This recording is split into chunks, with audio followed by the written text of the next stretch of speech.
దేశంలో నక్సలిజం నిర్మూలనకు కేంద్రం ప్రకటించిన మార్చి 31 డెడ్ లైన్ కు ఒక రోజు ముందే ఇదే అంశంపై లోక్సభలో కీలకమైన చర్చ జరగనుంది.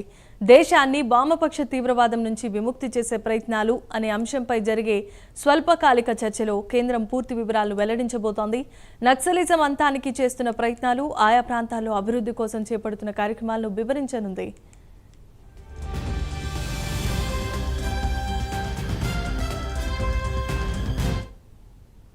193 నిబంధన కింద ఈ చర్చను TDP MP Byreddy Sabari, Shiv Sena MP Srikanth Shinde ప్రారంభించనున్నారు.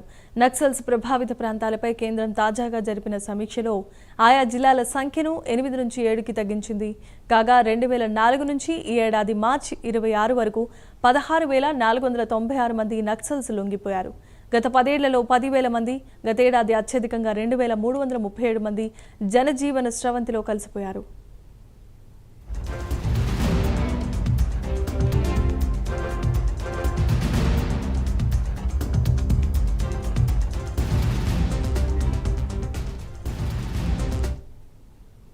రైట్, ఇక దేశంలో నక్సలిజం నిర్మూలనకు కేంద్రం ప్రకటించిన మార్చి 31 డెడ్ లైన్ కు ఒక రోజు ముందు ఇదే అంశంపై లోక్సభలో కీలకమైన చర్చ జరగబోతున్నట్లుగా తెలుస్తోంది. ఇదే అంశానికి తెలిసి మరిన్ని వివరాలు అందించడానికి మా నేషనల్ బ్యూరో చీఫ్ కళా సిద్ధంగా ఉన్నారు.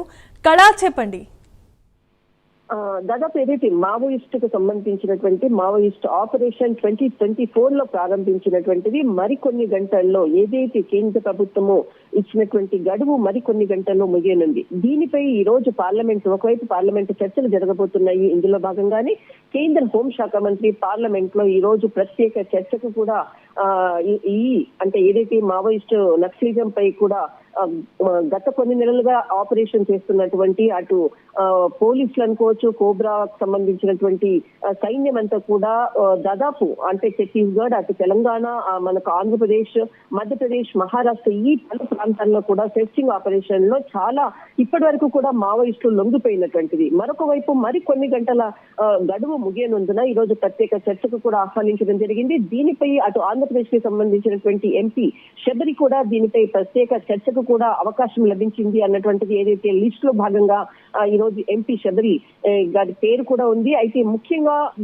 మావోయిస్ట్ కు సంబంధించినటువంటిది 2010 లో దంతేవాడలో జరిగినటువంటి దాదాపు 76 మంది సిఆర్పిఎఫ్ జవాన్లు మరణించిన తర్వాత అప్పటి ప్రధానమంత్రి మన్మోహన్ సింగ్ చాలా కీలకంగా వ్యాఖ్యలు చేయడం జరిగింది. ప్రపంచంలో అంటే దేశంలో ఉండేటటువంటి అతి ముఖ్యమైనటువంటి అంటే మావోయిస్టు వలన ఎంతమంది ఇటు పోలీసులు కూడా మరణిస్తున్నారు, దేశంలో అభివృద్ధికి కూడా అడ్డుకట్ట పడుతున్నటువంటి మావోయిస్టులను అంతమందించడమే ప్రత్యేకమైనటువంటి ఉద్యమం అనే ఆ రోజు ప్రకటించినటువంటి మన్మోహన్ సింగ్ కు దీనినే అంటే ప్రాతిపదికన 2024 లో కేంద్ర హోంశాఖ మంత్రి మావోయిస్టుకు సంబంధించినటువంటిది ఆపరేషన్ ని ప్రారంభించడము, పలు అంటే పోలీసు బృందాలను కూడా ఎప్పటికప్పుడు కూడా వారితో చర్చలు జరపడము, తర్వాత కొంతమంది కూడా తెలంగాణ సీఎం రేవంత్ రెడ్డితో కూడా లొంగిపోయినటువంటిది ఒకవైపు.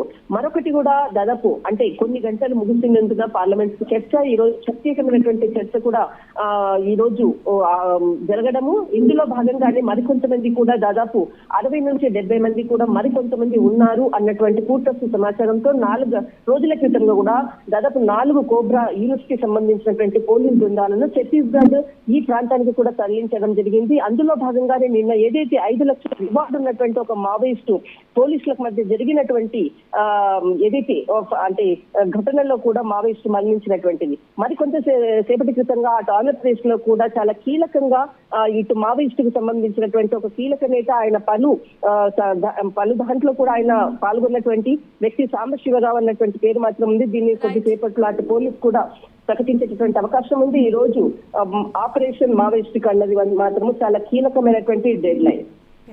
థ్యాంక్స్ ఫర్ ద అప్డేట్స్ కళ.